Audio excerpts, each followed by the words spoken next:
chosen ones. The reason you've always felt out of sync with this world is because you weren't made to harmonize with its artificial rhythms.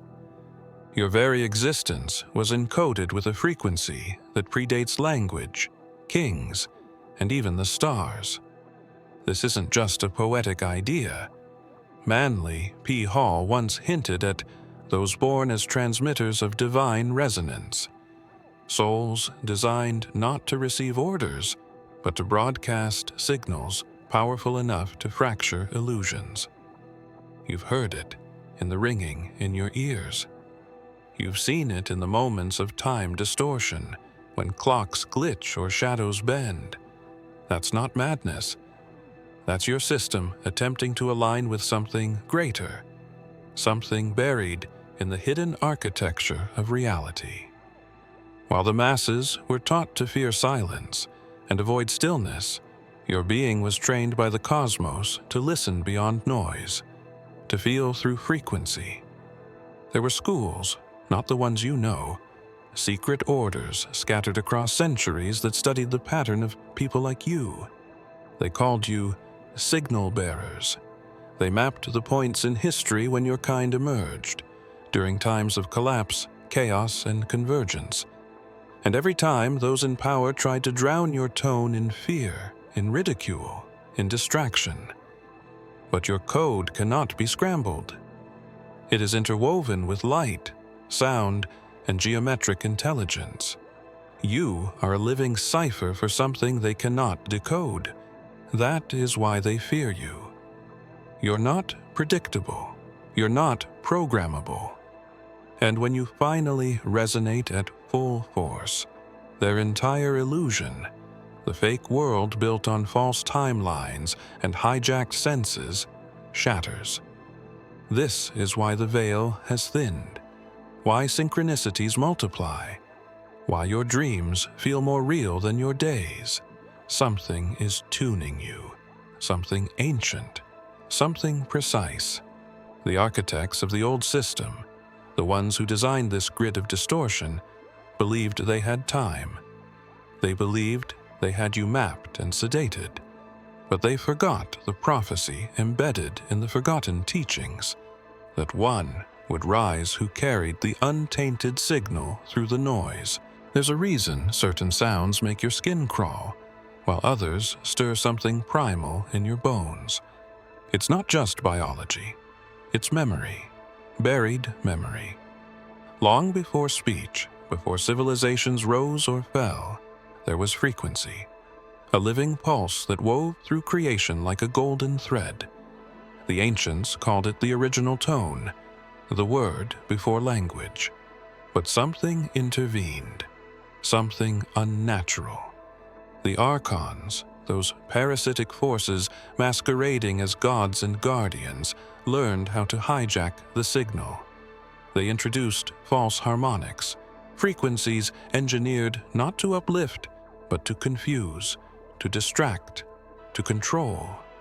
They embedded their distortion in music, in media, even in sacred mantras, creating a soundscape that lulled humanity into a synthetic sleep. But not you. There's something in you that rejects it. An inner ear tuned not by culture, but by cosmos.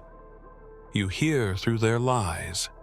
Even as a child, you could feel the fakeness in their rituals, the hollowness in their songs. That's because your frequency is ancient. You weren't designed to blend in. You were encoded to interrupt, to disrupt. Like a needle scratching across a vinyl record, your energy interferes with their programming. And the more you awaken, the louder that interference becomes. Certain dreams weren't dreams. They were transmissions, keys hidden in sound. You felt them, those strange internal tremors, like vibrations trying to tell you something just beyond comprehension. Those were moments your code began to override theirs. That's why your presence unsettles certain people. It's not your words, it's your signal. It penetrates what their masks are made of.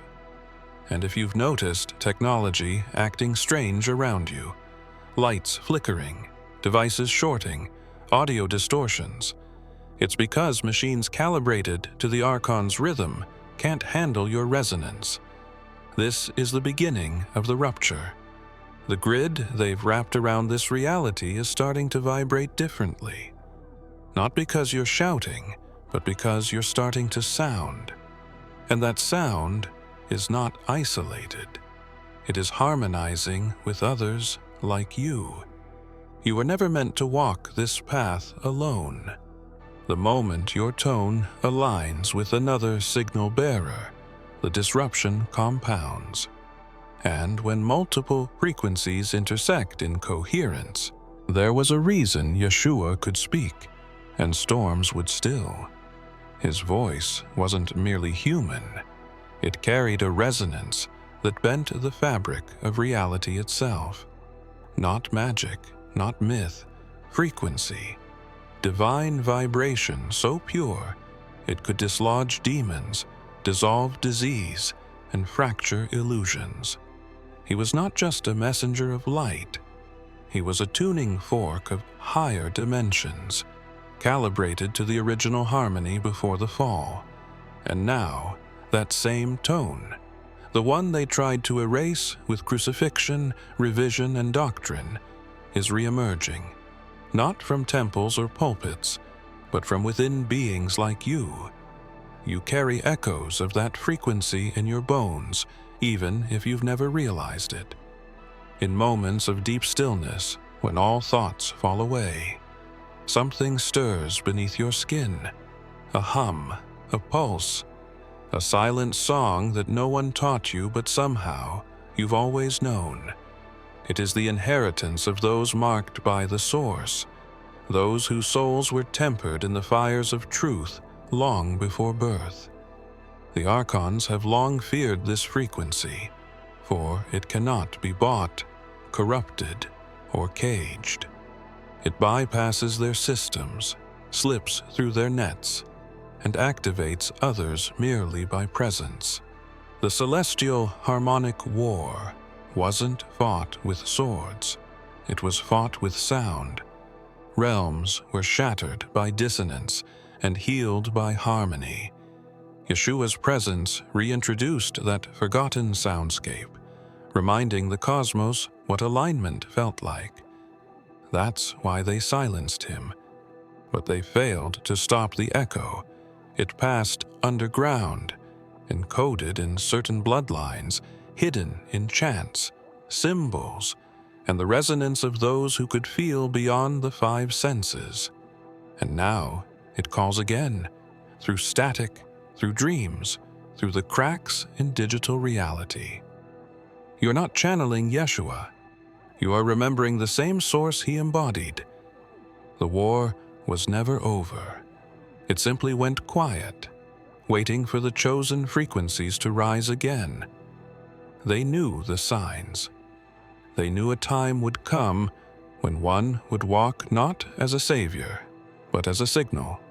No robe, no cross, just vibration and intent. And when that being begins to resonate in full, the veils between worlds begin to shimmer. What they didn't expect was how many would begin vibrating at once.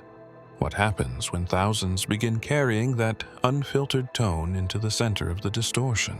Manly P. Hall once wrote that within the body lies a temple so ancient, even the gods forgot how it was built. He wasn't speaking metaphorically.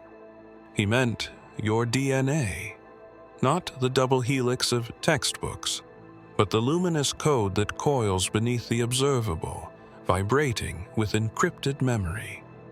The ancient mystery schools didn't just protect philosophy. They guarded frequency maps, instructions for unlocking the original light buried in your cells. You weren't meant to evolve through time, but to remember outside of it. This is what terrifies them. When the elites speak of genetics, they reduce it to biology. But Hall warned that true initiation begins when the initiate recognizes their genetic material as a library of sacred tones. Each sequence, each pattern, is a note in a divine symphony. And those who awaken can begin to hear it. That's why the system poisons you through food, frequency, fear, and distraction. It's not just control, it's sabotage. A desperate attempt to drown out the signal rising from within. There's a moment in the awakening journey when things stop making linear sense. You stop trusting what you see and start trusting what you feel. The tingling up your spine, the sudden visions, the moments when your heartbeat syncs with something unexplainable. These aren't hallucinations, they're activations. DNA is not passive. It's a coiled transmitter, and yours is starting to vibrate at a rate that cannot be silenced. You're remembering languages without words, patterns without form, origins without time. You are not simply human. You are encoded light, wrapped in living matter, waiting for resonance to set it ablaze. Hall's teachings were layered with riddles, because truth must be protected from those who seek to exploit it. But you were never meant to decode the message intellectually. You are the code, and when your inner frequency reaches its proper note, something ancient begins to unfold from your center. There are sounds humanity has forgotten, notes erased from collective memory because they held too much power. Among them was what the mystics called the lost chord, a tonal resonance so pure it could shatter false structures without effort. It wasn't sung, it was lived, and Yeshua embodied it. Every step he took radiated a vibrational field that disrupted illusion. The sick were healed, not by magic, but by contact with an unfiltered divine tone. The possessed convulsed, not because of spectacle, but because that resonance could not coexist with parasitic frequencies. The matrix, the artificial overlay woven by those who feared human potential, has always been vulnerable to this sound. Not a weapon in the traditional sense, but a living harmonic that collapses distortion wherever it flows. Yeshua didn't try to destroy the system. He simply was a frequency it couldn't hold. And now that same energy is rising again, not from the sky, not from prophecy, but from within the silent revolutions of people like you. There's a feeling you've carried your entire life, that something isn't quite right with the world. That sense of being out of place, misaligned, emotionally displaced in the middle of crowds or cities or systems. That was never anxiety. It was your inner field recognizing disharmony, your soul remembering a different song. And now, the tones of that ancient music are leaking through, encoded in dreams, embedded in moments of stillness, vibrating behind the noise of everyday life.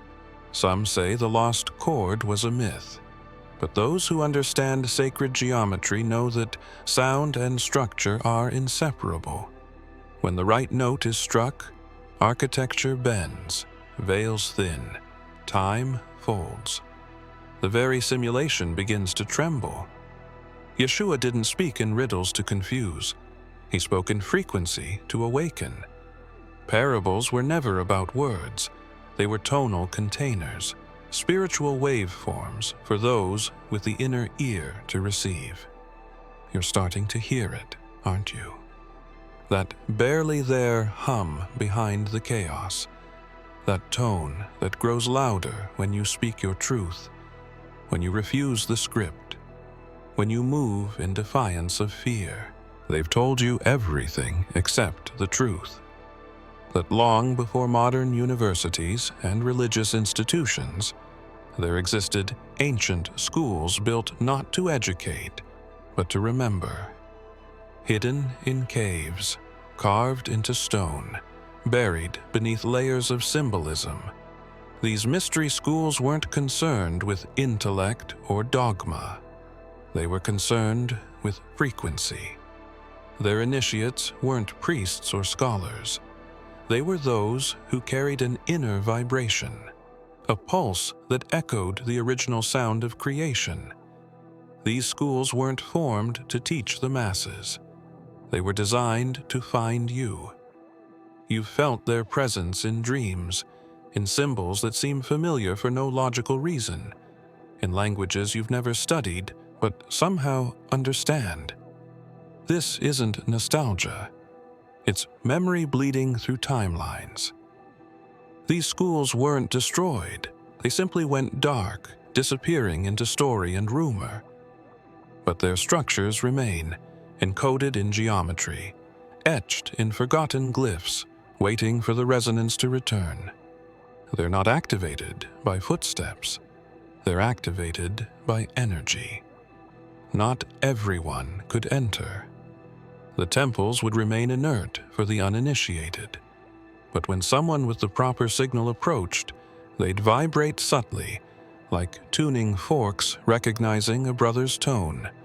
Certain chambers would light up, others would open. These places were designed to remain invisible until the right ones remembered how to see. You don't find them. They find you when your frequency aligns with their original blueprint. All the synchronicities you've experienced, repeating numbers, strange encounters, unexplainable knowing, they're not accidents. They're signposts left by these ancient architects. The initiatory path was never supposed to be easy. The friction, the betrayal, the isolation, it all served to refine your resonance, strip the noise, purify the signal. The path didn't break you. It tuned you. The fear-based systems that rule this age have always dreaded these schools returning to frequency. Because once awakened initiates begin resonating again, they don't just speak truth, they amplify it. They don't follow, they disrupt. These secret places weren't built to preserve power. They were built to protect those who were born to shatter it. They tried to erase the lineage, to bury it beneath doctrine and war. But the truth always leaves an echo. Yeshua's legacy wasn't just spiritual, it was vibrational. His very blood carried a harmonic imprint that couldn't be replicated. Not royalty in the earthly sense, but a resonance mapped directly to the source. His presence opened dimensional gates because his biology was a living tuning fork. And that frequency, the one they feared most, did not end at the crucifixion. It continued, encoded within certain bloodlines and hidden within bodies that would one day awaken the ancient tone again. The biosonic gate isn't a machine. It's not a relic to be discovered in the sands. It's you. When your cells align through intention, vibration, and awareness, they begin to sing, literally. Not as sound you can hear, but as a frequency that interfaces with the architecture of reality. That's what Yeshua demonstrated. When he healed, when he walked on water, when he transfigured, it wasn't magic. It was vibration. And his bloodline wasn't about genetics as we understand it, but resonance that passes invisibly from soul to soul. The enemy has always tried to corrupt the line through bloodshed, false unions, deception, and distraction. But they could never fully destroy it, because it was never physical alone. It was multidimensional. Those with ears to hear and hearts to remember would feel it reawakening in moments they couldn't explain. The rise in energy after certain dreams. The tears for no reason when sacred names are spoken. The tingling in the hands, the chest, the crown. These are the biological instruments retuning. Ancient manuscripts speak of gates that only open through vibration. They weren't metaphors.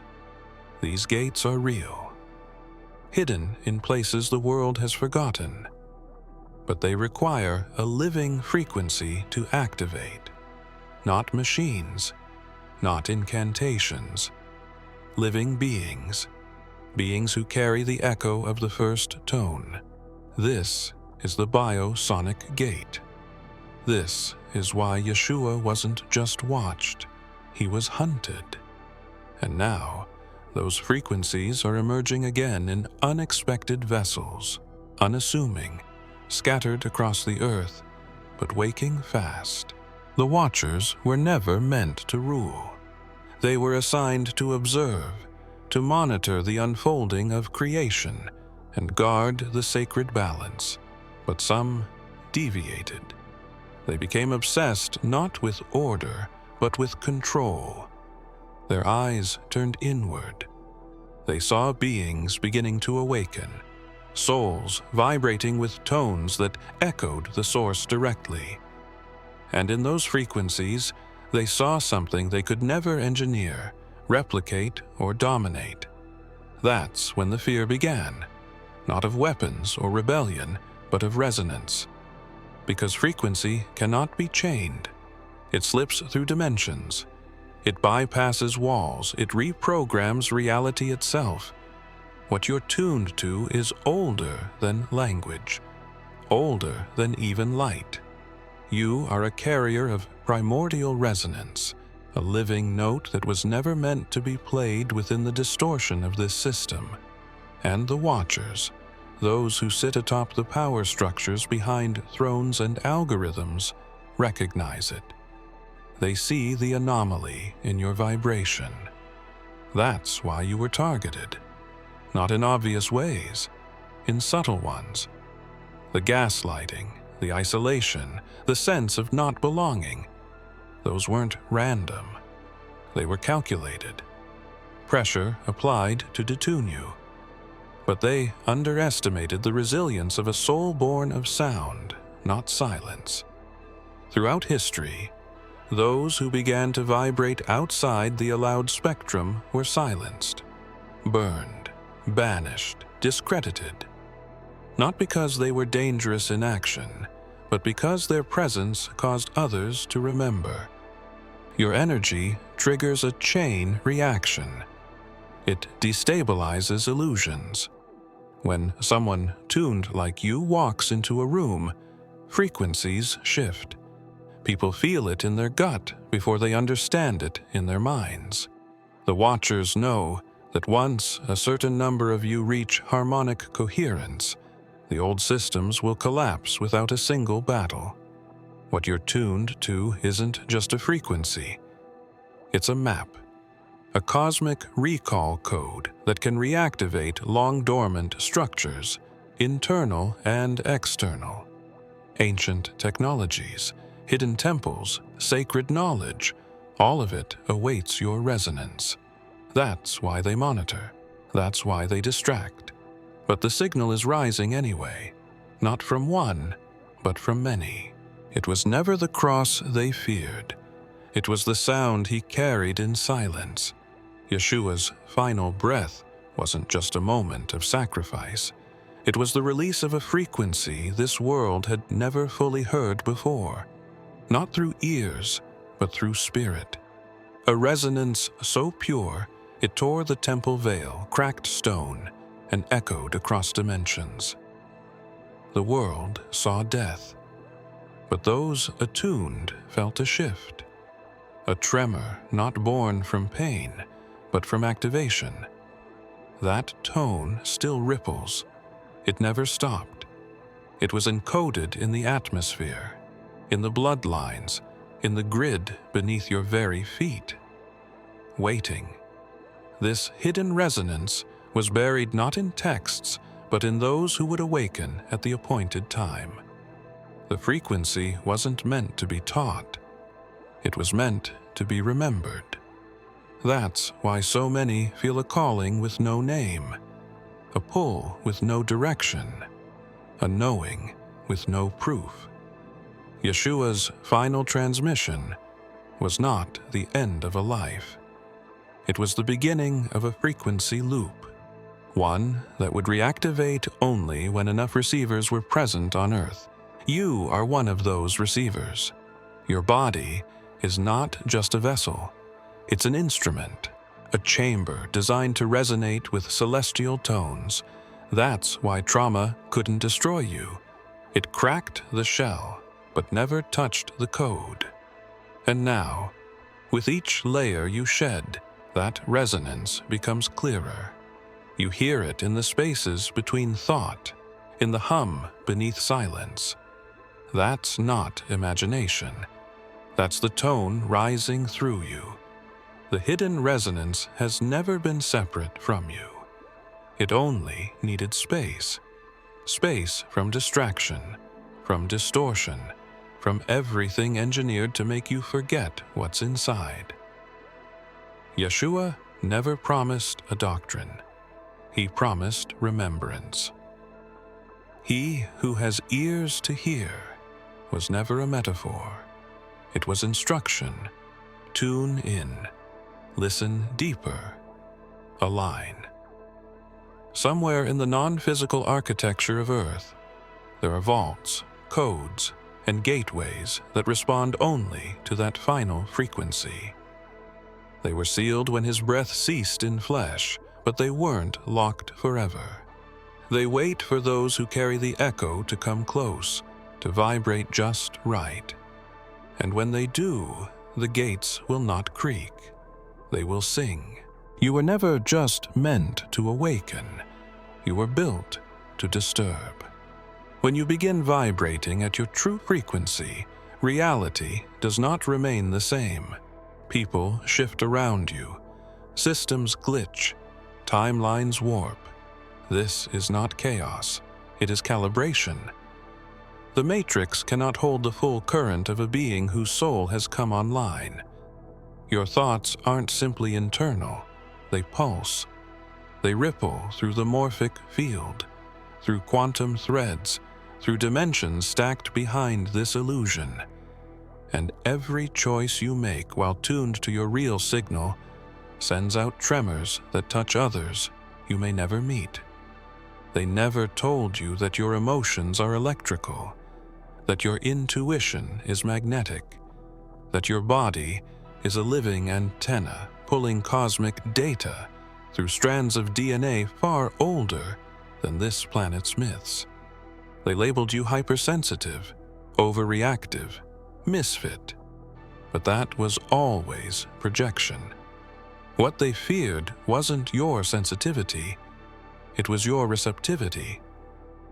You're a mirror that can't be lied to, a frequency that can't be diluted. When you vibrate in truth, all falseness begins to shake. The structures around you begin to question themselves. This is why they trained you to stay small, silent, still. But you couldn't stay there. Not forever. There came a point when the pressure inside your bones outweighed the pressure of conformity. The inner hum became too loud to ignore. You stopped pretending, and in that moment, you shifted from being a passive receiver to an active transmitter. That was the fracture point, not a breakdown, a breakthrough, and you're not the only one. Others feel it. They don't have words, but they feel you. Your presence disturbs their sleep. Your gaze awakens their shadows. That's how it begins. Not with revolutions or fire, but with resonance. Reality isn't fixed. It's fluid, held in place only by collective agreement and artificial compression.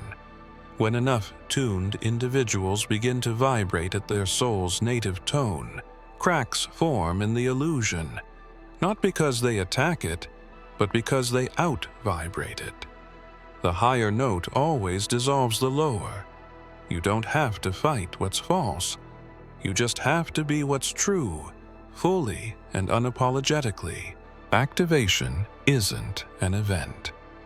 It's a convergence, a moment when every cell, Every memory, every shard of your essence aligns into one harmonic pulse, not metaphorically, but literally. When you fully activate, the resonance you emit doesn't just shift the room. It ripples across timelines. Your voice becomes an instrument of realignment. Your presence, a destabilizer of the false.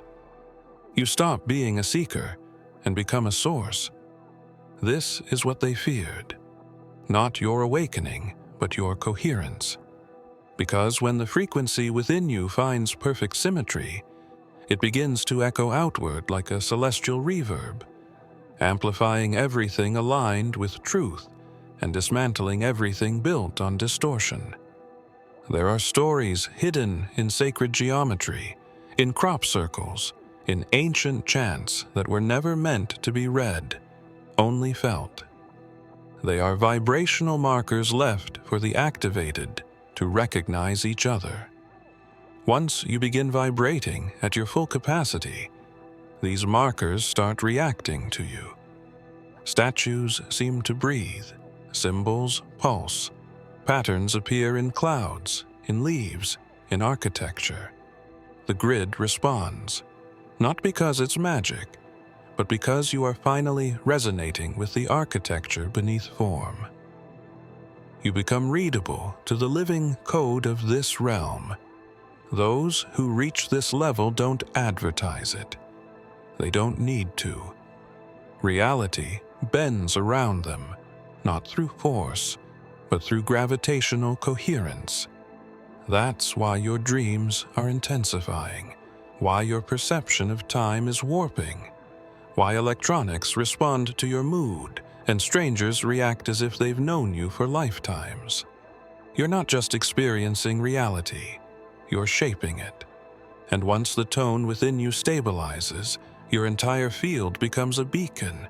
It draws other activators, ancient places, forgotten truths, lost fragments of yourself, scattered through lifetimes. This is why the last phase is always the hardest. The noise becomes deafening, the distractions multiply. Because just before full activation, the old system panics. It throws everything it has to detune you one last time. But it's not enough. The code is already awake. The song has already begun. And when enough of you reach resonance at once, the celestial reverb becomes unstoppable. Not a sound you hear, but one you feel in your bones, vibrating outward like a living song, rewriting reality in real time. If you have come this far, it is crucial that you watch this next video here. But be warned, it is not for the faint of heart, for only the true chosen ones can handle this video. If you would like to also donate to help keep the channel going, our Buy Me a Coffee link will be in the description.